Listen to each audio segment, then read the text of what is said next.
And here we go.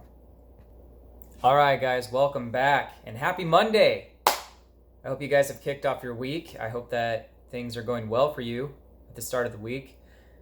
We'll go ahead and get into it. I'm doing a book review on Deep Work by Cal Newport, Productive Meditation and Time Blocks. So, overall, great book. I just wanted to share a couple things with you guys about what I got out of the book, and I wanted to read a few passages out of the book because I really think that if we applied these things to our lives, they would help us become better, especially for any kind of goals that we set out towards and what kind of work we're putting our efforts towards and what work we're actually working on, right? So what is our deep work? That is the question at hand. And so there's a couple passages that I wanted to read from this book to share with you guys. So yeah, there's going to be a bit of a spoiler alert. To share with you guys about what you guys could use in these passages. How you guys could use this to help aid you in your deep work. So we'll go ahead and talk about productive meditation, just what it entails. Productive meditation. The goal of productive meditation is to take a period in which you're occupied physically, but not mentally, walking, jogging, driving, showering, and focus your attention on a single, well-defined professional problem. Depending on your profession, this problem might be outlining an article, writing a talk, making progress on a proof, or attempting to sharpen a business strategy. As in mindfulness meditation, you must continue to bring your attention back to the problem at hand when it wanders or stalls. I'm sure you guys probably think of this concept in many scenarios that are relatable to this subject. And then another part of the passage goes from the author. I'm not, however, suggesting this practice for its productivity benefits, though they're nice. I'm instead interested in its ability to rapidly improve your ability to think deeply. In my experience, productive meditation builds on both of the key ideas introduced at the beginning of this rule. And this rule is embrace boredom. By forcing you to resist distraction and return your attention repeatedly to a well-defined problem, it helps strengthen your distraction-resisting muscles. And by forcing you to push your focus deeper and deeper on a single problem, it sharpens your concentration. Man, how about that, guys? To succeed with productive meditation, it's important to recognize that, like any form of meditation, it requires practice to do well.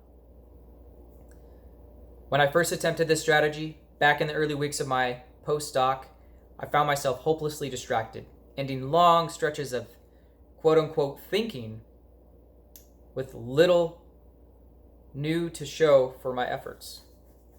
It took me a dozen or so sessions before I began to experience real results. You should expect something similar, so patience will be necessary. So one thing, as you guys know on this channel, we meditate. We learn different strategies of meditation. I never heard of productive meditation before until I read Deep Work. Now I know what it's about. You're focusing your innate concentration and your thoughts on the problem at hand or a problem that you're trying to solve, something that you're trying to fix. And it leads you into doing your deep work in that aspect. So when you learn productive meditation, it will eventually help you get into that deep work focus, into that deep work flow-like state to eventually fix and solve the problem at hand and to help you do your best work in deep work. Pretty simple. But with every kind of meditation practice, whether you're learning how to do body scans, mindfulness meditation, pain management, there's a ton of different ways to meditate. It will take practice and consistent practice to do well. And the last passage I was going to read to you from the book was schedule every minute of your day, just a piece from this section, or time blocks, like the title of the video. Learning to schedule every minute of your day. This was a game changer for me. Like once I started actually paying attention to the time, from the time that I wake up to the time that I go to bed, I can see what I was doing every hour or every 30 minutes, and I could actually gauge and see whether or not it was productive or if it was serving me in any way, if I was performing my deep work hour to hour or on an hourly basis, basically. So we'll go ahead and read this passage. All right, guys, so here's the passage. We spend much of our day on autopilot, not giving much thought to what we're doing with our time. This is a problem. It's difficult to prevent the trivial from creeping into every corner of your schedule if you don't face, without flinching, your current balance between deep and shallow work. And then adopt the habit of pausing before action and asking, what makes the most sense right now? And that is a question, you guys. What makes the most sense right now? This strategy, described in the following paragraphs, is designed to force you into these behaviors. It's an idea that might seem extreme at first, but will soon prove indispensable in your quest to take full advantage of the value of deep work. Schedule every minute of your day. So, man, like once I read that paragraph, the light bulb just clicked on for me, and I just realized, like, am I doing shallow work or am I actually doing deep work? Am I doing the deep focus work that I need to be doing? Or am I just getting distracted?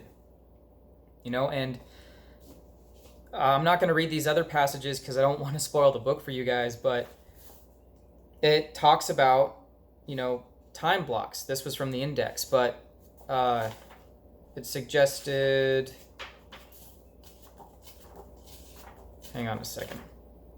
Nope, never mind. Okay, got off topic there for a second. Sorry about that, guys.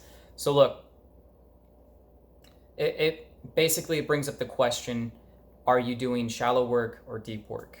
And obviously we always want to be doing deep work. So when you become conscious of the clock, when you become conscious of your time, when you see the next 30 minutes or hour go by, are you paying attention to the work that you're doing at hand? Are you doing the deep work, or is it shallow? Are you studying? Are you focusing on the problem? Are you productively meditating on the problem? Are you in that consistent workflow state? Or are you getting distracted? That's simple. Or is your work turning into shallow work and you're not actually getting the work done that's needed for your dreams, for your goals, for your business, for your company, for the work that you want to accomplish? That's what it comes down to. So, learn the difference between your shallow and your deep work. Keep track of your day. All right, you guys, I hope that you guys had a great day. Thank you so much for watching this video if you got this far. Highly recommend the book, Deep Work by Cal Newport. It's not too long. It's about that thick. A good quick book on just how to work deeper and to get more out of your day, get more out of the work that you're doing. That's what I learned from this. So anyways, guys, check out the book. I hope that you guys will pick it up and read it. It's a good read. I learned a lot from it, and I got this whole book marked up with just all sorts of stuff, man. There's a lot more in there, but I didn't want to spoil it for you guys. You guys just got to read it for yourselves. So, yeah. And I think that's it for the video. If you guys haven't yet, like, comment, and subscribe for more content. And I will see you guys in the next video. Thanks for watching.